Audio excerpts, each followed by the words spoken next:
The chase is back in NASCAR, and it's the Craftsman Truck Series that have their field set first. We'll break it all down for you live here on the Backroad, coming up next. I don't drive a Monte Carlo, and my truck ain't painted black. It ain't got a big white number 3 turning left around the track. Let's go!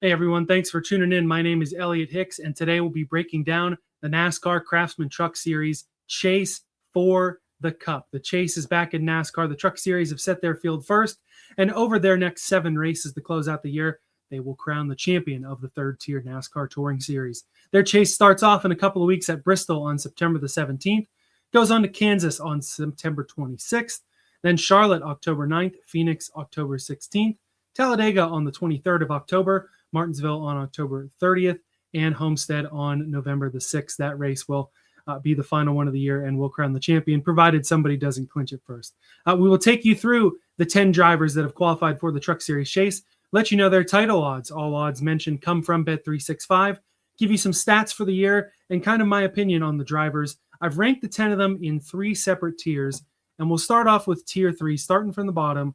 These drivers have had a good season. They made the chase. You know, for some of them, that was their goal. We want to get into the chase. That'll be a successful season for us. But I don't really think these guys have a prayer of winning the title. And it starts with the 10 seed Tyler Ankrum. He will start 70 points back of the 1 seed. His title odds are 25-1.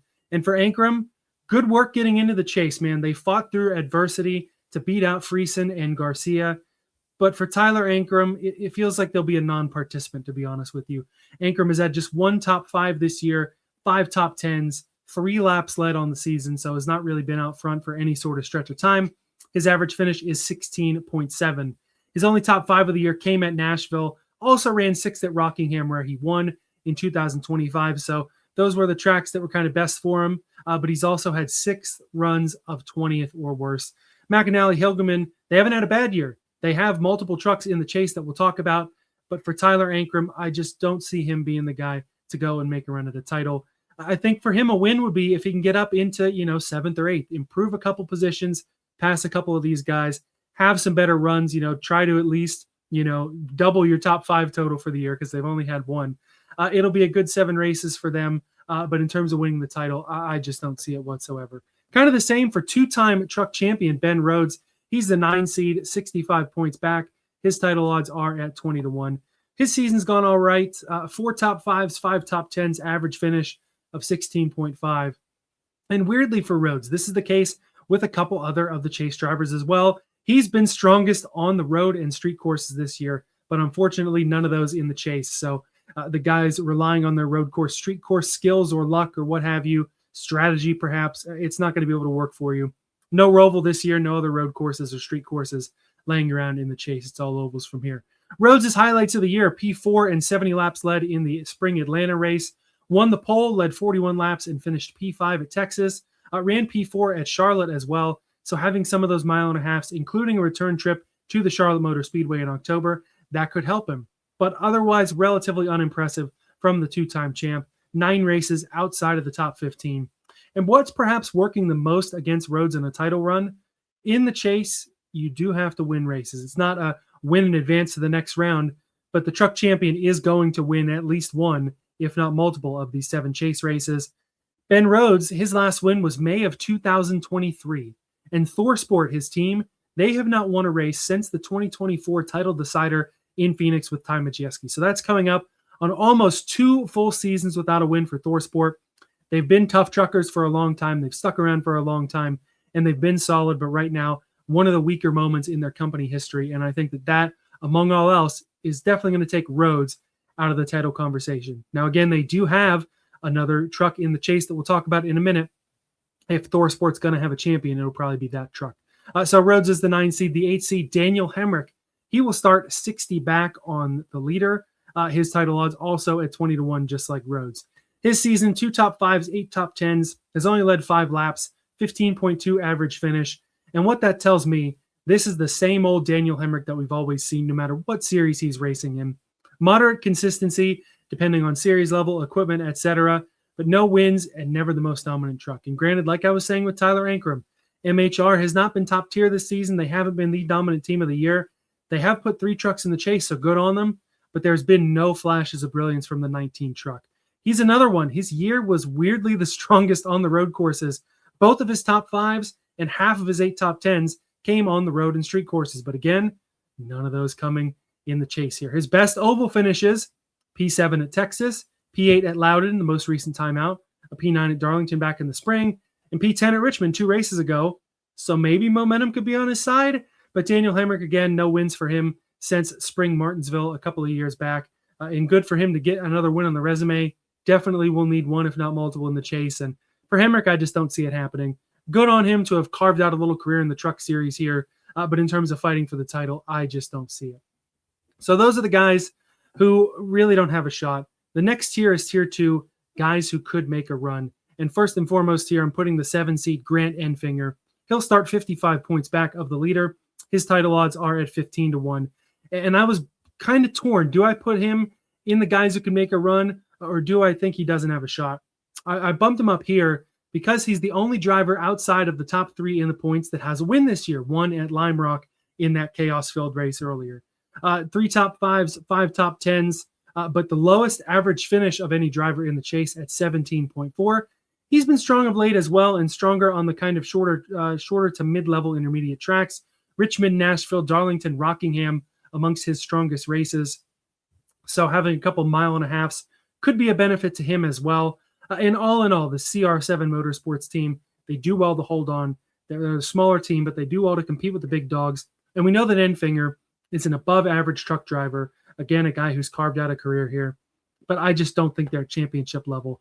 And I just don't see that run happening with this team for Grant Enfinger. Now we start to move toward the top half, and the conversations get a little more interesting.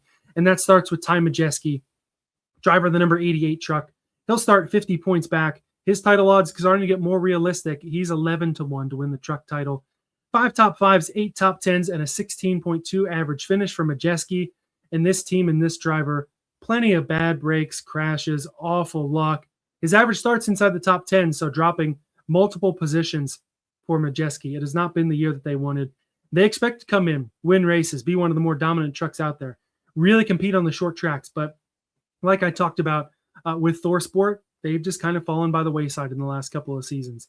Majeski has only led double-digit laps in one race this year. That was at North Wilkesboro. But he is one of the guys, and so are the rest of them, to be honest with you. A fact I haven't talked about yet. Could be a driver to benefit from no cup guys around. No full-time cup driver is eligible to race in the Truck Series chase. They're not allowed. It is the truck guys only, or guys younger than that with less experience. So Majeski could be helped by that, as can the rest of them. But it's the veteran drivers, the former champions, that I think could be the ones to step up. But as mentioned, no wins across the board for the team or the driver since his 2024 title race. It is just not a good look. For Majeski, it's possible, but he's really going to need to step up his game in the chase. And with the Truck Series field the way it is this year, I just don't really see it for Majeski either. The number 5 seed moving into the top half of the chase field now is Gio Ruggiero for Tricon. He'll start 45 points back, and his title odds are at 10-1. 4 top 5s, 9 top 10s, and a 12.1 average finish for the young gun. He's had really strong runs at all different track types, and perhaps his best track type are the super speedways, which could really help him at Talladega if he's able to tread water, run pretty well, keep himself in the top 4 or 5. Getting a big points day at Talladega, although it's late on, could propel him into the conversation if he's able to take advantage. He's been really consistent all year too, never lower than P6 in the standings. But another thing that I think is working against Gio here, he's a young driver who's still learning racecraft. Take a look at the finish in Loudon just the other day, for example, where he was trying for the win. He knew he really had no shot, really sent it into the corner and just junked himself and got himself in some trouble there. Obviously, You probably won't see that same sort of racing in the Chase, but it is really tough for these young guns. Not a guy who is going out there winning a bunch of races every year. Still a guy who's learning how to be a really successful full-time driver. So I think it's a successful year. P5 would be a great season for Gio Ruggiero. I just think it's a step too soon for the championship. All right, my final guy in this tier of maybe they can make a run, but I'm not so sure. The 4-seed, Christian Eckes, who will start 40 points back of the lead. His title odds at plus 750, which are longer than my preseason bet on Eckes that I'm considering cashing out on. More on that next main Backroad show. Eckes, the highest seeded McAnally Hilgeman racing truck, 6 top 5s, 11 top 10s, and a P13 average finish. And it's mainly keeping him out of the top tier due to his equipment and due to his lack of wins, which he's had generally across the board this year. Last year for Colleague also in the O'Reilly series, not being able to take home a checkered flag as well. But Eckes has had some bright spots this year. 132 laps led in the spring Bristol race, 33 laps led in the spring Charlotte race. Both of those tracks are in the Chase. So both of those were won by Cup guys, or Charlotte was run by Layne Riggs. My apologies.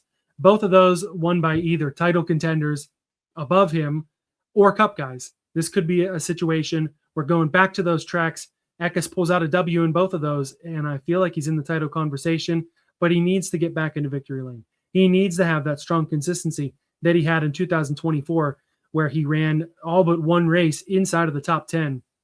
For Eckes, that's the only way he's going to force his way into the conversation. All right, so we are to the top 3 seeds, and these 3 are the title favorites. And it starts with Chandler Smith in the 38 truck for front row. He is 35 points back of his teammate Layne Riggs. Title odds are at plus 550. Smith, 2 wins on the year, 9 top 5s, 12 top 10s, and a 10.9 average finish. And Smith is in an advantageous position because it feels like he doesn't have the same pressure as the big 2, especially knowing he's leaving this ride at the end of the year. Rumored to be bumping up to the O'Reilly series. He knows he and Front Row Motorsports are parting ways. He can go out there and run like crazy, not have the same pressure, knowing what his future holds and that it's not back in this 38 truck, probably not in the truck series. Of course, his 2 wins this year, Daytona and North Wilkesboro, and he's on a heater too. He's finished top 7 at every oval dating back to Nashville in May. And he's been strong in qualifying as well, starting top 10 in 6 of the 8 races in that same span. So while these 2 guys I'll talk about next are the ones who are firmly up there as title favorites, you cannot discount Chandler Smith in this championship fight. He's got more experience. He's got his tracks. He's got race wins. These guys do too, but Chandler Smith is going to make sure that he is not ignored. All right, the top 2 seeds, and I feel like you're most likely champions, at least from what everyone's been talking about, and it starts with the 11 truck for Tricon, Kaden Honeycutt, 25 points back of the lead, plus 350 title odds for Honeycutt. 2 wins this year, 11 top 5s, 13 top 10s, and an 8.8 average finish. The top 5 number, top 10 number, and that 8.8 average finish, all are series best among full-time drivers. We know what this truck is capable of. We saw Corey Heim last year win a billion races, win the championship in this thing. Honeycutt, still kind of learning his racecraft. Took him until Watkins Glen and made a win. Took him until Richmond just a couple of weeks ago to get his second. But he's really learning how to drive the truck. He's learning how to be uber successful, and he is definitely in the title conversation. Of course, 3 poles, 6 front row starts, and 10 front 2 row starting spots as well. I talked about it with Chandler Smith. I have to give Honeycutt the credit as well. He does what he needs to do before race time in practice and qualifying to set him up for a good race and a good finish. And we've seen him handle adversity in kind of varying ways. Occasionally he'll run into adversity, and I feel like he needs to learn better ways to do it. Some outward frustration toward himself, toward his team, and it's just not something that you see from championship caliber drivers. We've seen that frustration boil over at times, but that doesn't mean that he's not learning how to fight back and have good days. In his most recent race at Loudon, lap down early, problems with the truck, fights back, ends up finishing 3rd, and no radio tantrums to hear of. So Kaden Honeycutt, another driver perhaps reaching his best timing at the right time of the year. And he is going to need it because Layne Riggs, your top seed at 2,100 points. His title odds are at plus 140, and he is without a doubt your championship favorite. A series best 6 wins for the number 34, 10 top 5s, 11 top 10s, and a 9.7 average finish for Riggs. Winner at St. Pete, Charlotte, Nashville, San Diego, IRP, and Loudon. So you got 1.5 miles and larger tracks in there. shorter tracks like IRP and Loudon, and Layne Van Rigsbergen coming out to win the street course races at St. Pete and San Diego. So he's a threat wherever you go for sure. And he's also been on quite the heater, which again, you need to do to be able to get the top seed in the chase. And he's done just that. Only 2 finishes outside of the top 6 in the last 11 truck oval races. He's won 4 of the last 5 poles and started in the front 2 rows in 9 races this season. He's led 20 plus laps in 8 races this year, 40 plus in 6. And for Layne Riggs, he is just about a flawless driver in the truck series at the moment. Got multiple years of experience now. The trucks are running well. He can win at all different track types. His only flaw might be at the super speedways. Again, Talladega, one of the chase races. His only career super speedway top 10 came last fall at Talladega. So it took him quite a while to get there.